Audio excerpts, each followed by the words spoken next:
ক্ষমতার অপব্যবহার ও খারাপ কর্ম করলে যে তার ফল এত ভয়ঙ্কর হয় এবং তা পেতে বেশি সময় লাগে না, তা পশ্চিমবঙ্গের দিকে তাকালেই বোঝা যায়।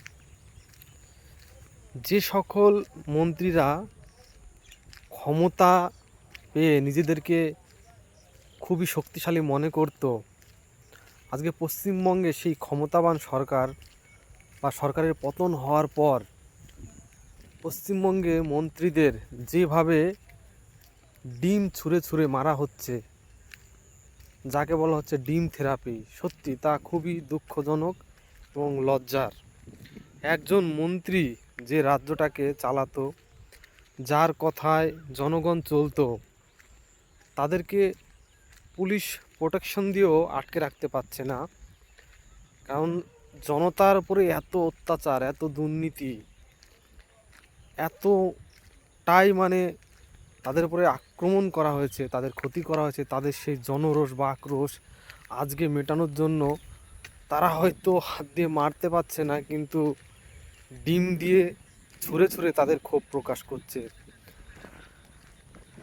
যেহেতু তারা পশ্চিমবঙ্গের জনগণের অভিভাবক হিসেবে কাজ করছিল, তো এই সব দেখার পরেও নিজের খুব খারাপ লাগে যে এই মানুষগুলোকে এইভাবে ডিম ছুঁড়ে ছুঁড়ে মারা হচ্ছে মুখের ওপরে, গায়ে, যেখানে সেখানে। খুবই খারাপ বিষয়, কিন্তু কিছু করার নেই। কথায় আছে না, যেমন কর্ম তেমন ফল। তো তারা জনগণকে 15টা বছর ধরে এইভাবে অত্যাচার করেছে, সেই ফল তো তাদের ভুগতেই হবে। জনগণের চোখে জল বুমেরাং হয়ে আজকে তাদের উপরে এইভাবে ডিম ছোড়া হচ্ছে।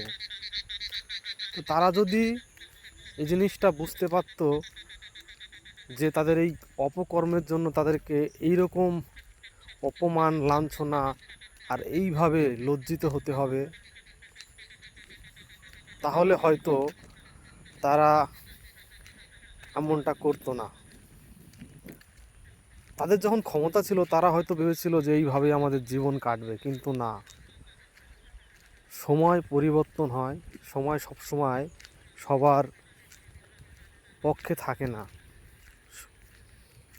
যেহেতু সমাজ পরিবর্তনশীল, তাই সমস্ত কিছুই পরিবর্তনশীল।